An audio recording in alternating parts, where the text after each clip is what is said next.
우리는 대화하다가 종종 그래서 결론이 뭔데, 그래서 결과가 어떻게 됐다는 거야, 과정보다 결론이 더 궁금하고 과정이 어땠든 결과면 좋으면 된다는 생각을 종종 하기도 합니다.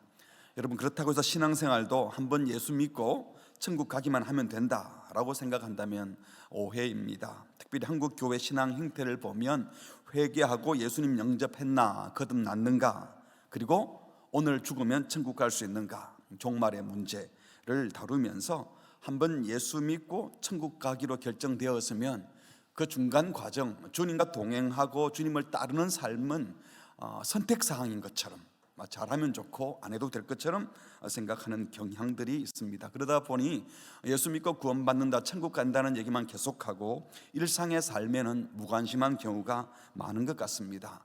분명히 우리는 행함으로 구원받는 것이 아니고 오직 믿음으로 의롭다함을 받습니다.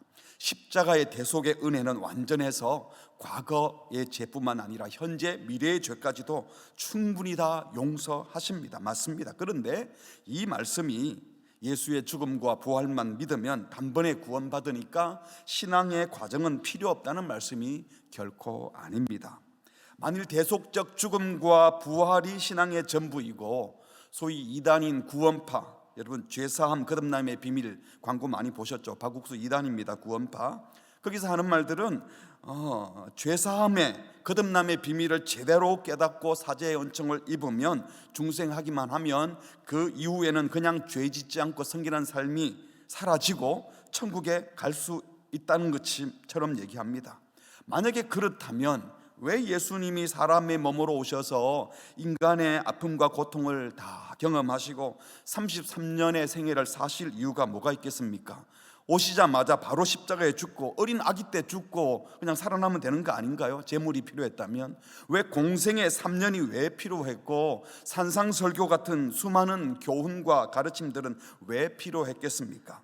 아니, 더 극단적으로 얘기해서 예수 믿고 구원받은 사람들 바로 천국으로 데리고 가버리지, 세례받고 나서 여기 왜 계속 남겨두고 살라고 그러는 겁니까? 아직 예수 안 믿은 사람들 전도하기 위해서만 남겨두셨을까요? 예수 믿는 신자는 목숨 붙어 있는 동안에 이제는 구원 다 받았으니까 예수의 죽음과 부활 교리, 이 전도 열심히 해서 한 명이라도 전도해서 살다가 이제 천국 가면 된다. 여러분, 신앙이 이렇게 가면 문제가 생기는 것입니다. 이 구원의 교리를 잘못 생각하면 신앙 자체에 큰 균열이 생기고 균형을 잃어버리고 심각한 문제가 발생하는 겁니다.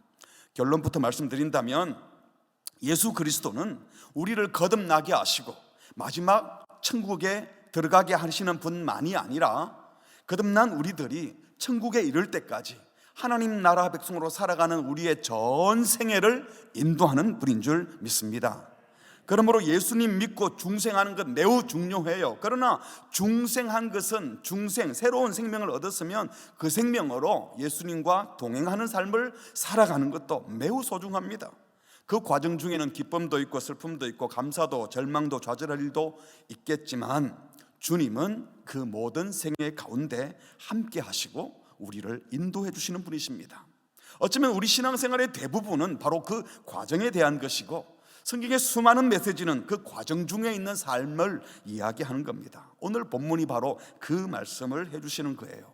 20절에 보시면 후반부에 방주에서 물로 말미암아 구원을 얻은 자가 몇 명뿐이니 겨우 8명이라. 물은 예수 그리스도께서 부활하심으로 말미암아 이제 너희를 구원하는 표니라고 했는데요, 흔히 이 홍수는 하나님의 심판이고 방주는 구원의 방주. 그래서 방주가 예수 그리스도의 보혈, 십자가 혹은 교회를 가리키는 것으로 말씀하지요.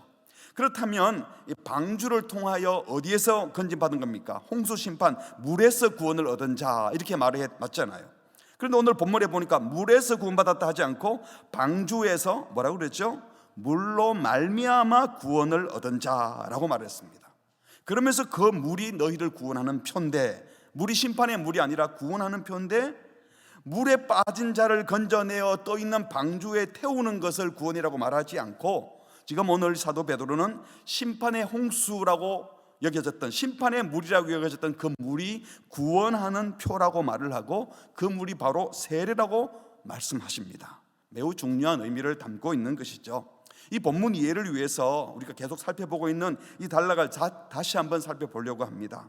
18절에서 그리스도께서도 단번에 죄를 위하여 죽으시고 의인이신 그리스도께서 불의한 우리를 대신하셨다. 이것은 그리스도께서 우리를 위한 대속제물로 고난받고 주셨다는 것이죠. 그렇게 하신 이유가 뭐라고요? 우리를 어디로? 하나님 앞으로 인도하시기 위함이었다라고 했습니다. 그래서 이렇게 하나님의 인도함을 받는 자들은 우리 죄를 사해 주시기 위하여 육체로 십자가에 죽임당하신 그 그리스도를 따라 우리도 육적인 것에서는 완전히 죽게 하셨고 영으로는 살림을 받으셔서 부활하심으로 우리로 하여금 영적인 일들 하나님을 위하여 살게 하셨습니다. 이렇게 우리를 하나님 앞으로 인도하시기 위하여 그리스도께서 십자가의 고난과 죽음과 부활, 그리고 이 단락 마지막 22절에 나오는 것처럼 하늘로 오르셔서 승천하셔서 하나님 우편에 계십니다. 그래서 그리스도께서 가신 이 고난과 죽음과 부활과 하늘에 오르신 그 길을 교회도 고스란히 따라가고 있다고. 그래서 우리가 2주 전에는 그리스도의 길이 바로 교회의 길이라고 말씀드렸죠. 그리고 지난주에 말씀드린 것은 예수께서 공생의 기간에 귀신을 쫓아내시고 죽어 있는 자를 살려냈었어요. 이것은 바로 예수님께서 귀신의 나라를 물리치시고 사망 권세를 물리치신 것입니다. 그래서 이것은 바로 하나님 나라가 임했다는 상징이라고 했죠.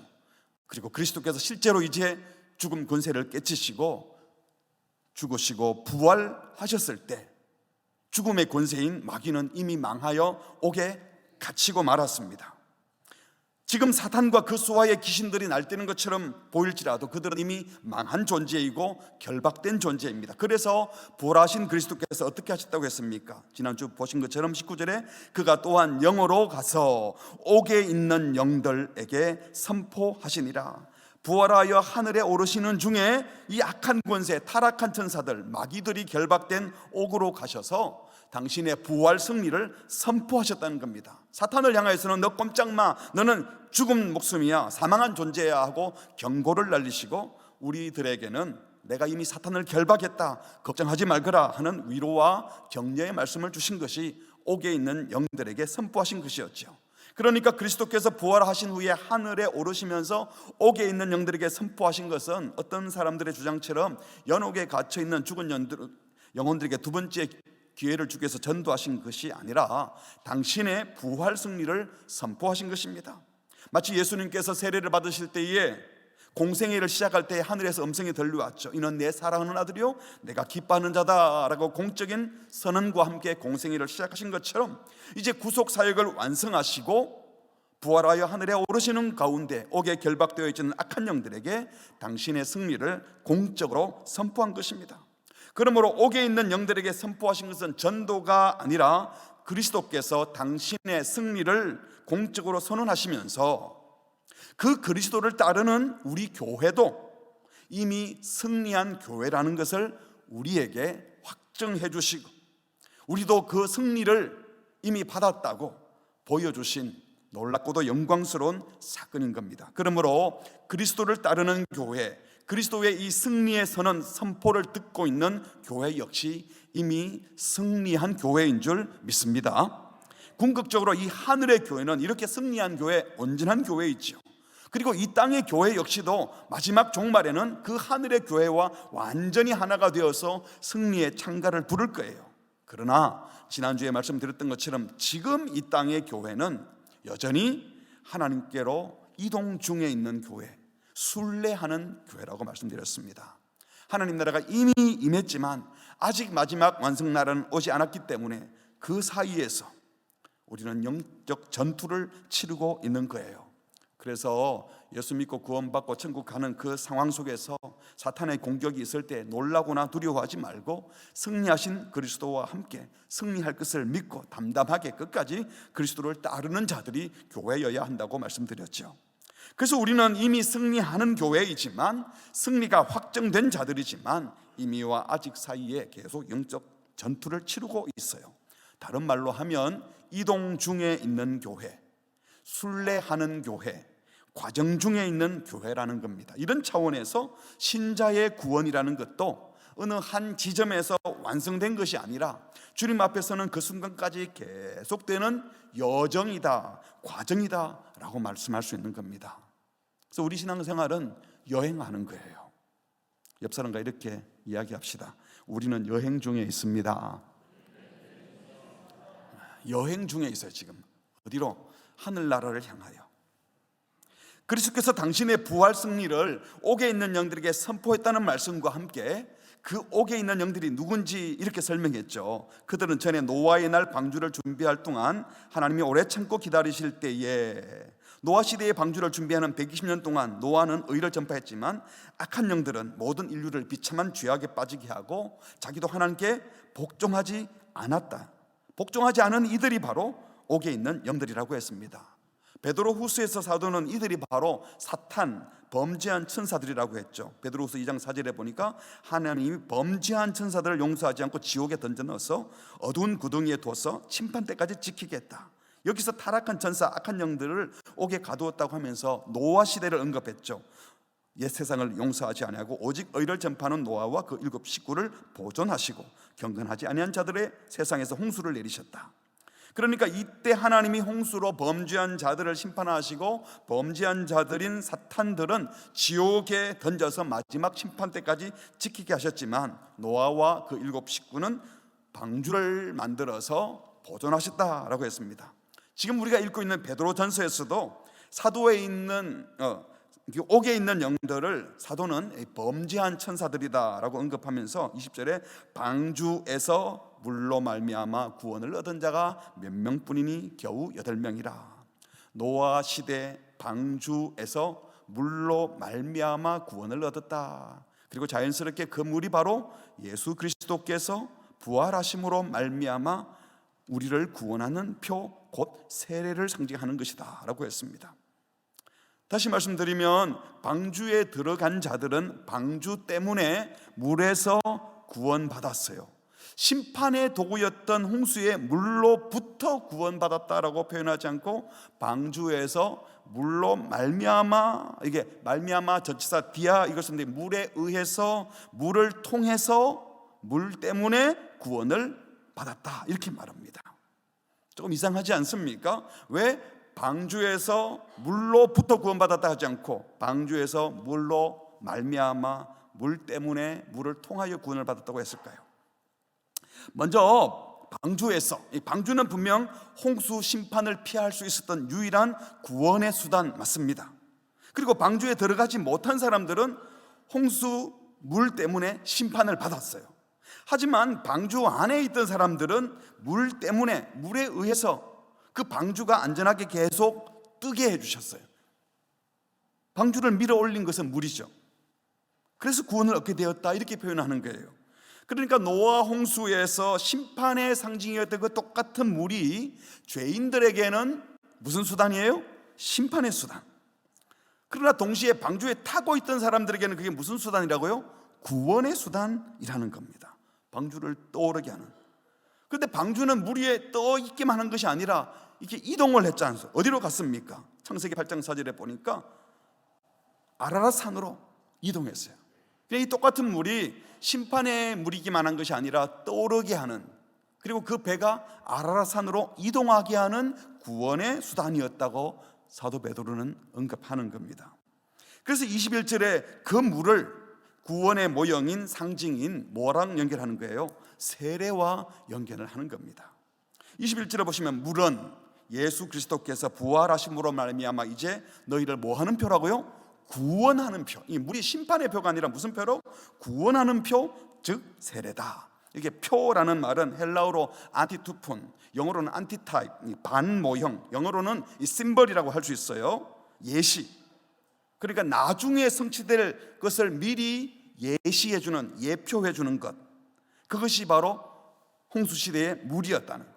세례도 우리의 구원을 표시하는 것이지만 그 세례를 미리 표시해줬던 게 노아 홍수 때의 물이라는 거예요.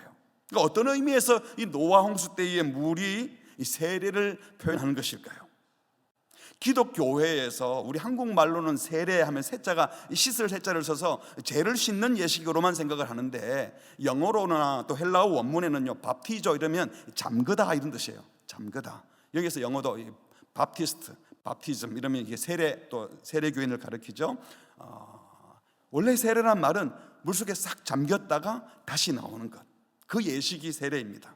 그러니까 세례는 그리스도와 함께 죽고, 물속에 쑥 들어가면 죽잖아요. 그래서 다시 나오는 것, 이게 살아나는 것을 표현하는 거예요. 골로새서 2장 11절에 보면 또 그 안에서 너희가 손으로 하지 아니한 할례를 받았으니 곧 육의 몸을 벗는 것이요 그리스도의 할례니라. 이 할례는 유대인들에게 있어서는 언약 백성의 표시였습니다. 우리가 구원받은 하나님과 약속한 백성이다. 그래서 굉장히 자랑스럽게 생각했죠. 근데 바울은 이 할례를 가지고 와서 그리스도의 할례가 뭐냐, 그리스도로 말미암아 구원받은, 또 그리스도 때문에 언약 백성된 표시가 이제는 그리스도의 할례가 뭐라고 하죠? 12절에 너희가 무엇으로? 세례로. 그러니까 그리스도의 할례가 뭐라고요? 세례라는 거죠. 그래서 그 세례로 같이 읽을까요? 시작. 그리스도와 함께 장사되고 또 죽은 자들 가운데서 그를 일으키신 하나님의 역사를 믿음으로 말미암아 그 안에서 함께 일으키심을 받았느니라. 함께 장사되고 함께 일으키심을 받는 표시가 뭐라고요? 세례라고 분명히 말하죠. 그러니까 진정한 심판과 구원의 실제는 바로 그리스도와 함께 죽고 또 그리스도와 함께 다시 일으키심을 받는 것입니다. 세례는 바로 그리스도와 함께 물속으로 들어가는 것이고, 홍수 때 모든 죄가, 모든 죄 지은 자들이 물속에 다 들어가서 심판을 받았잖아요. 또 그리스도와 함께 물에서 나오는 것입니다. 그리스도의 보혈로 죄 씻음 받고 그리스도가 주신 새 생명을 가지고 다시 살아가 중생에서 살아가는 것이 바로 세례라는 겁니다. 다시요, 그리스도와 함께 죽고 함께 사는 것을 표시하는 밥티조, 잠그는 세례, 그리고 그리스도로 말미암는 구원을 표시하는 것, 그게 바로 세례인데 홍수의 물이 바로 그거라는 겁니다. 여러분, 여기서 그렇다고 물 자체가 죄를 씻거나 물과 접촉하면 갑자기 무슨 신비한 일이 일어난다, 이런 것은 아닙니다. 기독교회에서 세례는요, 구원의 사인, 징표입니다. 그리고 또 인정, 구원받았다고 도장 딱 찍어주는 인정입니다. 또 하나님 앞에서 이 교회 공동체의 일원이 되었음을 공식적으로 선서하는 겁니다. 서원하고 컨페션하는 것이고, 그리고 이제 이렇게 살겠습니다, 세례 받았으니 이렇게 살겠습니다, 맹세하는 것이 바로 세례이죠. 여기서 사도가 이런 세례를 언급하는 것은 이 세례 예식 자체도 함부로 대하지 말라는 경고도 가볍게 담고 있습니다. 초대교회에서도 실제로 예수 믿고 구원받는 자들이 그 표시로 세례를 행했어요. 유대교를 믿고 있다가 이제 기독교인 공동체에 들어와서 세례를 받으면요, 유대교와는 완전히 단절하는 거예요. 자기가 살던 민족 공동체를 떠나서 이제는 새로운 공동체에 들어오는 거니까 엄청난 일이죠. 함부로 세례를 받지 않았습니다. 그래서 세례를 받는 것은 진짜 옛사람 옛습관을 그리스도와 함께 완전히 죽여버리고 이제 그리스도와 함께 새롭게 살아, 새 사람으로 살겠다. 그래서 성찬식에 참여하면서 성찬 공동체에 참여하면서 새로운 공동체 식구가 되겠다는 표시가 바로 세례였습니다. 어떤 면에서 기독교인이 되는 가장 중요한 절차가 세례였습니다. 우리 교회에서도 공동의회 회원이 되는 제일 조건이 세례교인이잖아요. 예배위원으로 섬기는 건 아무나 하지 않습니다. 가장 기본이 세례는 받아야 되는 거예요. 세례교인이 되어야 성찬 예식에도 참여하는 겁니다. 그러다가 보니까 이 세례가 기독교인 멤버십을 얻기 위한 어떤 형식적인 절차이거나 그리스도인 됨이 하나님과 공의 앞에서 공포하는 어떤 예식, 한 번 정도 하는 단회적인 사건으로 생각하는 경향들이 종종 있습니다. 실제로 우리는 물 세례를 2번 받지 않고 1번 받는 것으로 족하다고 가르칩니다. 그렇습니다. 하나님께서 구원하셨음을 믿음으로 고백했다면 이미 새 생명이 시작되었는데 굳이 물 세례를 2번 받을 필요는 없다는 것이죠. 그러나 그렇다고 해서 물 세례 1번으로 신앙이 완성되었다는 것일까요? 물 세례가 의미하는 것처럼 구원이라는 것이 주님과 함께 한 번 죽고 다시 살면, 그래서 죄 사함 받고 이렇다함을 받았으면 다 구원받은 것입니까? 한 번 세례 받는 것으로 구원이 완성되었다고 생각하면 그것은 오해인 겁니다. 사실 우리는 세례를 절대로 1대1로 세례를 주는 게 아니에요.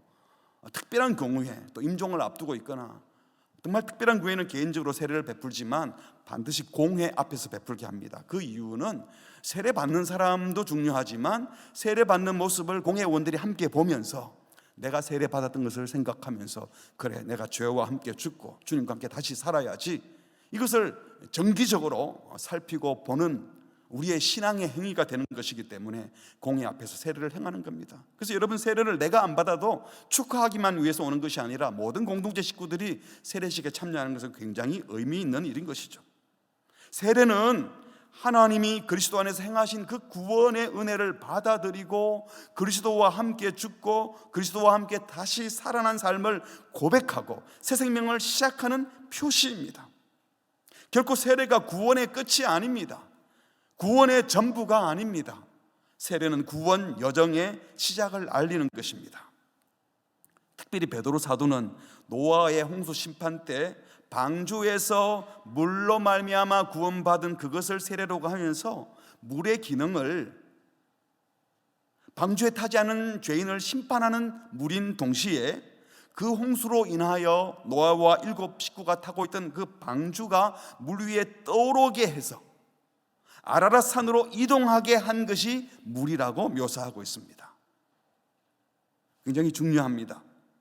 그러니까 사도는 물이 세례라고 하면서 세례인 물은 죄와 함께 죽는 심판인 동시에 주님과 함께 살아나는 방주에 올라타는 그 사건으로만 말하지 않고 그 배를 떠올리고 그 배가 아라랏 산으로 이동하게 하는 여정 전체를 세례라고 지금 말씀한다는 거예요.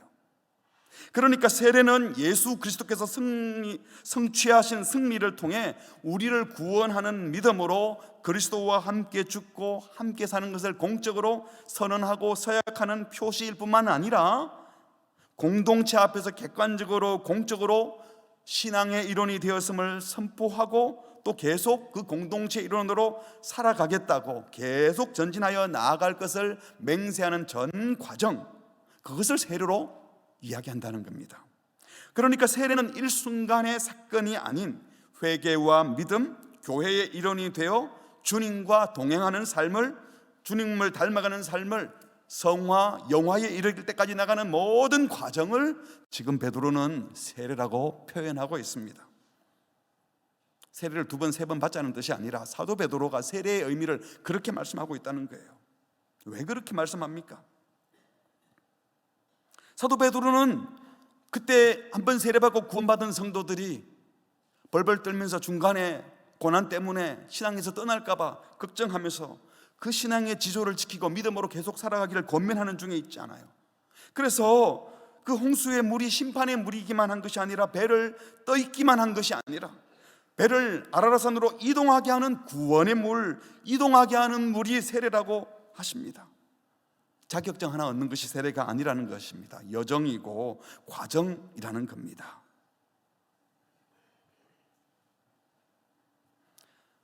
다시 말해서 세례는 방주가 물 위에 떠서 아라랏 산으로 향하여 나아간 것처럼 주님이 예비해 두신 그 방주를 타고 주께서 예비하신 새 하늘과 새 땅으로 나아가는 여정이라는 겁니다. 뭘 말씀하고 싶은 거예요? 구원은 일순간의 선택으로 끝나는 것이 아니라 신앙의 긴 여정이라는 겁니다. 우리가 시작할 때 우리는 여행 중에 있다는 말씀을 드렸잖아요.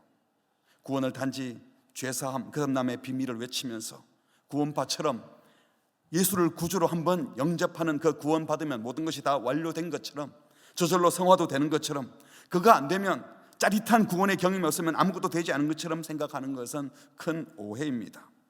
구원을 예수 믿고 세례받는 어떤 입장것 하나 확보한 것으로 생각하는 것은 신앙을 오해한 것입니다. 구원에 있어서 인간의 어떤 공적 의지, 자격이 아니라 오직 하나님의 주권에 달려있음을 선포하는 게 예정설이잖아요. 근데 이 예정론을 마치 하나님이 한번 구원하시면 절대로 내 구원 취소되지 않아, 보험전 정도로 생각하고 보험 들어놨으니까 이제 마음 놓고 범죄하고 대충 살아도 된다, 이렇게 생각하면 안 된다는 것입니다. 베드로전서 초반에도 이 사도는 이 베드로전서 전체를 유월절, 출애굽 모티브로 하고 말씀을 하고 있어요. 1장 2절에 보면 유월절 예식 때 양을 잡아서 피를 문설주에 뿌렸지 않습니까? 그래서 예수 그리스도의 피뿌림이라는 표현을 했어요. 그것 때문에 죽음의 사자가 넘어간 게 유월절 아닙니까? 그래서 살았어요. 그게 끝이 아니잖아요. 그 다음에 어떻게 합니까? 그 양고기를 불에 구워 먹을 때 어떤 몸짓을 했습니까? 옷을 다 차려입고 신발 신고 지팡이 들고 허리띠를 졸라매고, 허리띠를 졸라매는 것은 이제 여행을 출발하는 거예요. 그래서 1장 13절에 보면 뭐라고 표현했습니까? 너희 마음의 허리를 동이고 건신하여. 그러니까 구원받은 백성들이 이미 구원받고 세례받았지만 이제 여행 출발하는 것처럼 핏부림 받아서 6월절 통과해서 구원받았는데 이제 허리띠 딱 졸라매고 주님이 가라고 하는 그 길 출애굽해서 가나안 땅으로 이동한다는 것입니다. 주님이 부르신, 주님이 인도하시는 그곳을 향하여 여행하는 자, 이동하는 자, 순례하는 자가 바로 성도라고 말씀하고 있는 것입니다. 출애굽했으면 광야에 가서 끝내면 안 되잖아요. 가나안까지 가야 합니다. 여러분, 배에 올라탔으면 아라랏산으로 이동해야 돼요.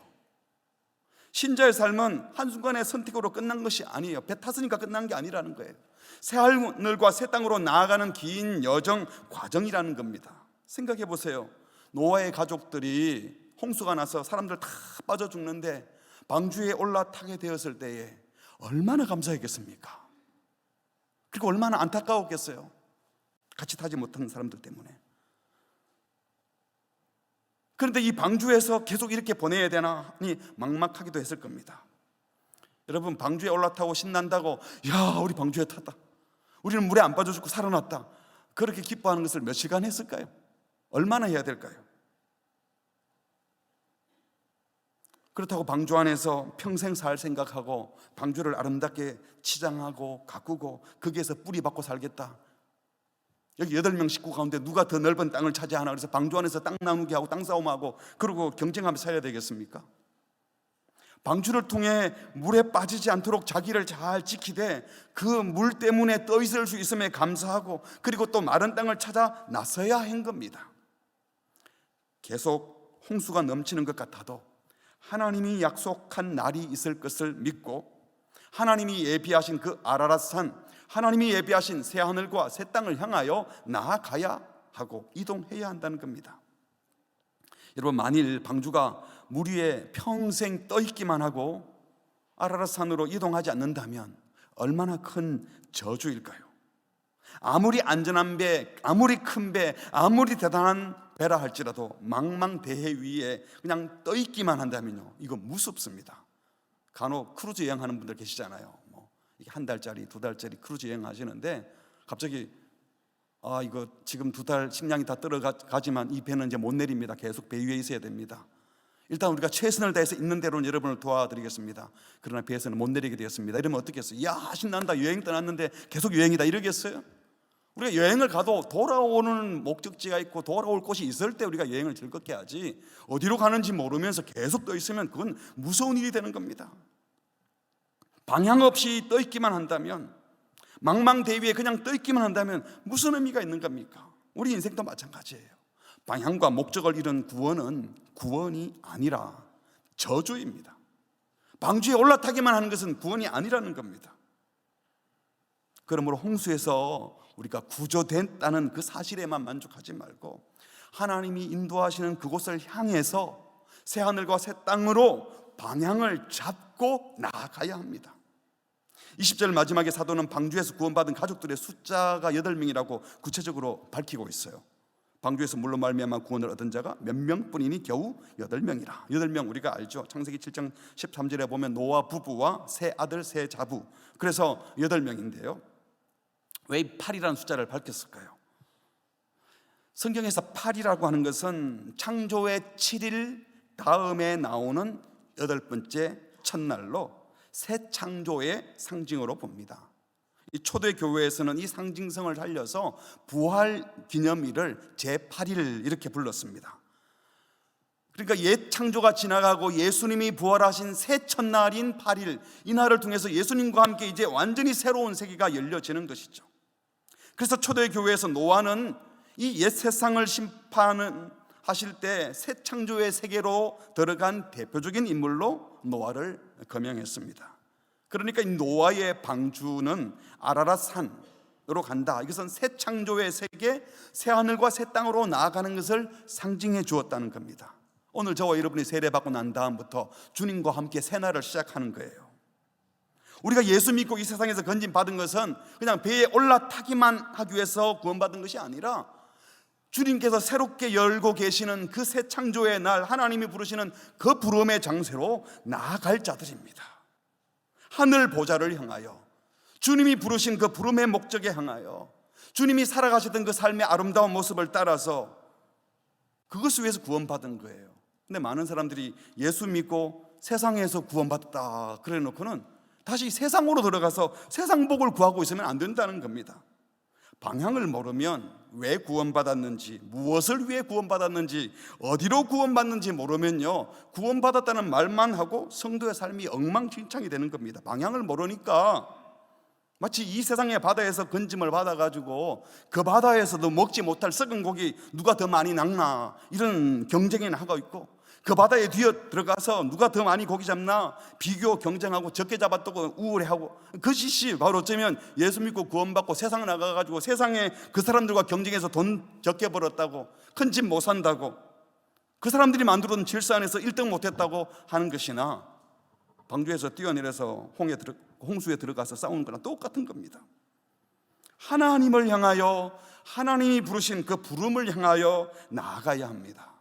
그 방향을 가로막는 세력 뭡니까? 욕심 챙겨라, 네 것 챙겨라, 네가 왜 양보해야 돼 바보같이, 그런 너가 밥이 나오냐 떡이 나오냐, 마치 이 땅에 사는 것이 전부인 것처럼 꼬드기는 세상 말에 넘어가가지고 거기서 똑같이 싸우고 있는, 이 방향을 잃은 잘못된 싸움을 싸우는 거예요. 이 방향이 없으면 왜 싸워야 되는지, 무엇 때문에 싸워야 되는지 모르고 이상한 싸움을 하다가 같이 망하는 겁니다. 사랑하는 성도 여러분, 방향 없는 구원, 움직이지 않는 구원, 이동하지 않는 구원, 물 위에 떠있기만 한 구원은 참된 구원이 아닙니다. 사도 바울이 고백했죠. 고린도전서 9장 26절 함께 할까요? 시작. 그러므로 나는 다름질하기를 향방 없는 것 같이 아니하고 싸우기를 호공을 치는 것 같이 아니하며. 우리가 영적 싸움을 싸우는 중에 있는데, 고린도 교인들이 하나님의 은사를 받고 하나님의 능력을 받아서 살면서 자기들끼리 비교 경쟁하면서 싸우니까 이거 방향이 틀린 것 아닙니까? 방향 잡고 싸워야 된다, 목적을 갖고 싸워야 된다는 겁니다. 여러분은 지금 방향 잘 잡고 계신가요? 지난 한 주간 열심히 살면서 애를 쓰면서 살았던 그 방향이 무엇이었습니까? 무엇 때문에 그렇게 했습니까? 이리로 갈까 저리로 갈까 헷갈리면 안 됩니다. 심지가 곧아야 합니다. 마음이 나누이지 말아야 합니다. 야고보서 1장 8절 말씀처럼 두 마음을 품고 이리로 갈까 저리로 할까 마음이 요동하는 사람이 되면 안 된다는 거예요. 야고보서 4장 8절도 같이 읽을까요? 시작. 하나님을 가까이 하라. 그리하면 너희를 가까이 하시리라. 죄인들아 손을 깨끗이 하라. 두 마음을 품은 자들아 마음을 성결하게 하라. 마음을 성결하게 한다는 것은요, 두 마음이 안 되는 겁니다. 한 마음으로 오직 하나님을 향하여, 하나님이 부르시는 그 부름의 상을 향하여, 주님이 정말 기뻐하는 그 일을 향하여, 예수 그리스도를 따르는 그 일을 위하여 살아가는 것이 바로 한 마음을 품고 방향을 잡고 나가는 것입니다. 우리가 성찬식을 하는 것도, 각종 예식을 치르는 것도 이미 우리를 구원하셨던 그 하나님의 은혜를 기억하면서 또 장차 누리게 될 영원한 그 나라를 바라보면서 지금도 그 질서로 살겠습니다 하는 고백을 드리는 것이 우리가 성찬식을 참여하는 것이고 세례식을 베푸는 겁니다. 이미 구원받은 것에 감사하며 이미 승리를 확보해 놓고 장차 받을 완전한 구원을 소망하며 방향을 분명히 해서 오늘을 살아가시기를 축복합니다. 말씀을 맺겠습니다. 세례 받으셨습니까? 아마 대부분이 세례 받으셨죠. 그러면 여러분들은 지금 이동 중에 있는 겁니다. 다 끝난 게 아니에요. 순례 중입니다. 썩고 더럽고 허무한 것에 굴복하는 그 세상에서 나와서 방주에 올라탄 겁니다. 근데 그 안에서 다 끝났다 있으면 안 되는 거예요. 썩지 않고 더럽지 않고 쇠하지 아니한 마른 땅 아라라산, 하나님이 예비하신 새하늘과 새 땅, 주님이 약속하신 그 땅, 확보된 그 나라를 향하여 지금 나아가고 있는 순례자입니다. 멈추어서 계지 마시고 방향 잡고 계속 걸어가시기 바랍니다. 출애굽하게 하신 하나님께서 유월절 통해서 탈출시켜 놓고 이제 알아서 가라 그랬습니까? 아니잖아요. 기적적으로 홍해를 건너게 하시고 먹을 것을 주십니다. 만나와 메추라기, 율법도 주셨습니다. 성막을 짓게 하셨습니다. 그리고 성막의 구름 기둥과 불 기둥이 늘 임재하셔서 그것을 보고 따라갈 수 있도록 사인도 해주셨습니다. 함께 하셨다는 것이죠. 하나님의 주권과 은혜 안에 탈출했다면, 세례받았다면, 시작했다면 앞으로의 여행길에도 함께 하시는 것을 믿으시기 바랍니다. 이미 세례받고 믿음을 시작했다면 여행 중에 있는 것이고 광야길을 걸을 거예요. 홍해도 만나고 시험도 만나고 고통도 통과해야 합니다. 그 모든 과정이 신앙의 여정이고, 그 여정 가운데 신앙의 여정을 출발하게 하신 하나님께서 마지막 도착지에 이를 때까지 양식 떨어지지 않게 하시고, 입은 옷 헤어지지 않게 하시고, 마실 물 챙겨주시고 반드시 함께 하신다는 사실을 믿으시기 바랍니다. 우리 예수님께서도 공생에 출발하면서 40일 금식하고 광야에서 고난받으신 것은 바로 이스라엘이 고난받았던, 광야 생활했던 그것을 떠올리게 하신 겁니다. 사단에게 시험을 받으셨습니다. 아니, 십자가 지고 죽으실 때까지 계속 시험을 받으셨죠. 그 여정이 그리스도의 길이었습니다. 그런데 승리하셨습니다. 우리도 승리하는 자들입니다. 그리스도를 따라서 승리할 겁니다. 이미 승리했습니다. 그러나 중요한 것은 아직 이동 중에 있습니다. 신앙을 이 여정으로 생각하지 않으면 너무 쉽게 낭망하고 절망합니다. 왜 이런 일이 내게 벌어지나? 여기가 전부면 낭망해도 돼요. 그렇지만 여기가 전부가 아니거든요. 이 연약한 인생들을 위해서 주님께서 그 길을 똑같이 앞서 가 주시고, 원래 그런 거야, 나도 그랬어 라고 말씀하십니다. 히브리서 2장 18절 말씀이 그 말씀이죠. 같이 할까요? 시작. 그가 시험을 받아 고난을 당하셨은즉 시험 받는 자들을 능히 도우실 수 있느니라. 먼저 시험 받고 고난 받으시고는 우리가 어떤 마음 상태인지 다 알고 계시면서 필요할 때마다 돕는 은혜를 주시며 함께 하시고 도와주십니다. 그래서 우리 예수님은 하늘로 승천하시면서 약속하셨잖아요. 내가 간다고 끝이 아니다. 내가 다른 보혜사를 보내줄 거다. 그래서 영원토록 너희와 함께 있게 할 거야. 마태복음 28장에서는 내가 세상 끝날까지 너희와 항상 함께 있을 것이라고 하셨습니다. 누구랑? 제자 삼는 사역, 예수님 따르는 삶을 사는 그들과 늘 함께 하시겠다고 하셨습니다.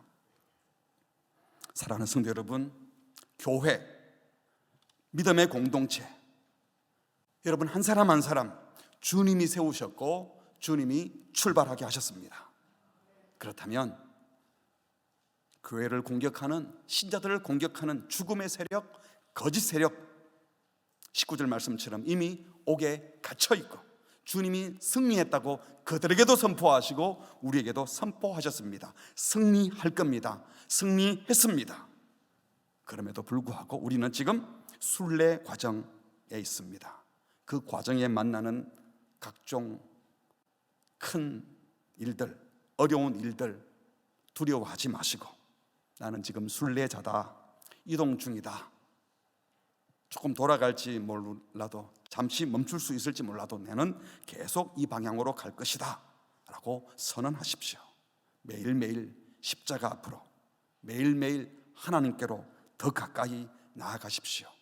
흔들림 없이 바른 방향으로 길 잃지 마시고, 혹시 누가 길 떠나면 여러분들이 손잡아 주시고, 거긴 길이 아니야, 그리로 가면 안 돼 하고 같이 같은 길, 믿음의 길을 걸어가시기를 주님의 이름으로 축복합니다. 아멘. 우리 함께 찬양하겠습니다. 내 인생 여정 끝내어 강 건너 언덕 이를 때 하늘문 향해 말하리. 예수 인도하셨네. 이 여행길은 가시밭길 인생입니다. 허덕이면서 갈 수도 있습니다. 그러나 예수님이 인도하십니다. 믿음을 담아서 함께 고백하겠습니다. 내 인생 여정 끝내요 강 건너 언덕 이를 때 하늘 문 향해 말하리. 예수 인도하셨네. 예수 인도하셨네. 이 가시밭길 인생을, 이 가시밭길 인생을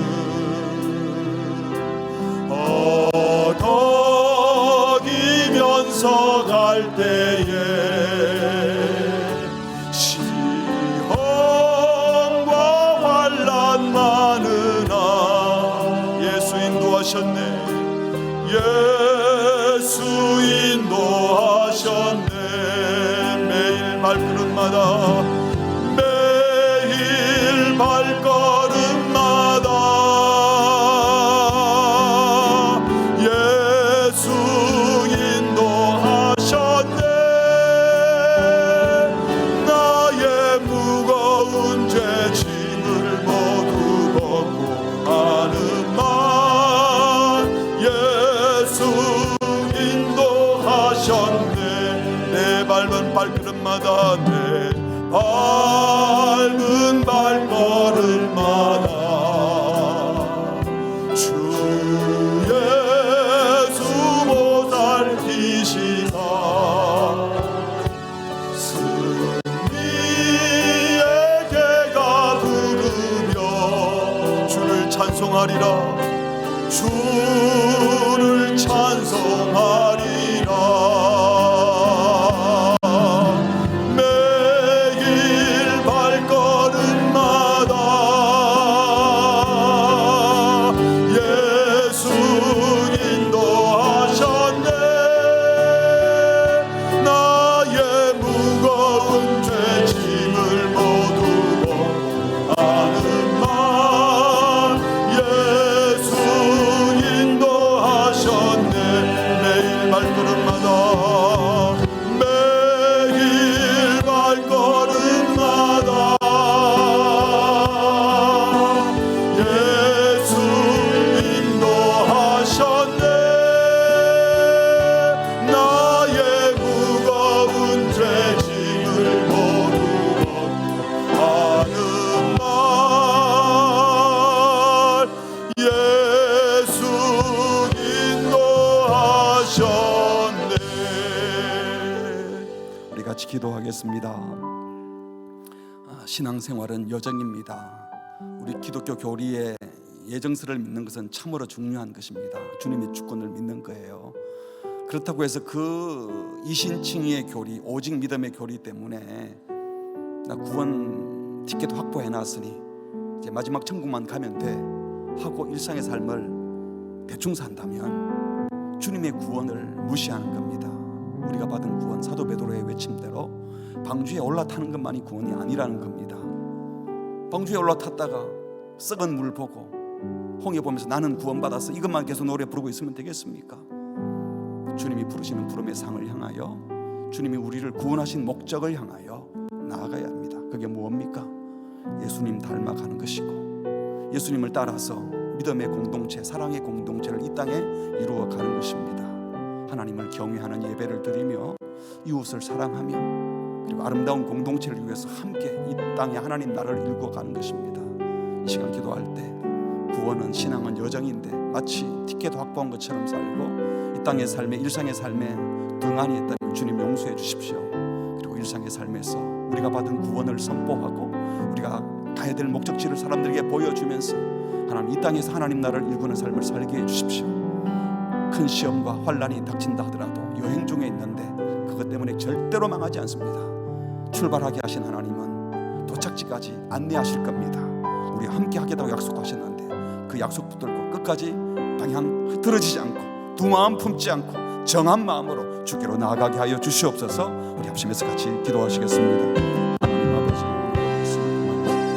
믿음의 고백하게 하시고 방향을 정해두고 가게 하여 주시옵소서.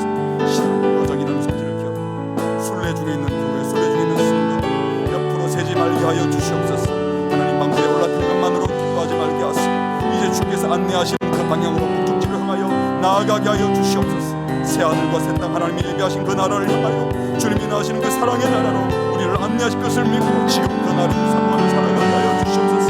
하나님을 사랑하며 이웃을 사랑하며 믿음의 공동체를 이루어내며 하나님이 기뻐하시는 세상을 이 땅에서 일구어내며 믿음으로 살아가게 하여 주시옵소서. 일상을 망가뜨리고 일상을 대충 사는 자가 없게 하시고 지금 내게 주신 모든 일상의 삶 속에서도 그리스도의 정신을 드러내며 그리스도의 말씀에 순종하며 그리스도를 따라가는 복된 자들이 될 수 있는 주님 은혜를 베풀어 주시옵소서. 우리의 삶 틀림없이 나아가게 하여 주시옵소서.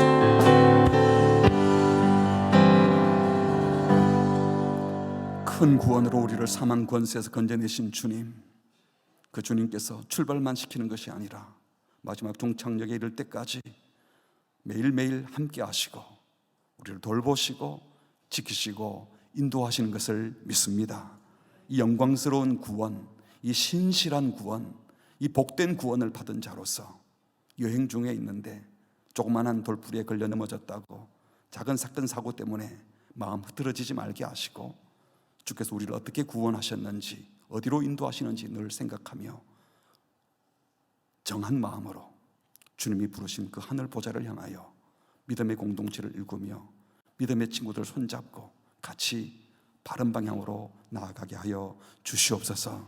오늘 이 말씀 받고 또 한 주간 살아갈 때에 우리의 방향, 길 잃지 말게 하시고 바른 길로 계속 나아가게 하시되, 우리 다락방 식구들과 믿음의 식구들이 서로 손잡아주는 한 공동체, 같은 길을 걸어갈 수 있도록 함께하는 복된 공동체 되게 하여 주시옵소서.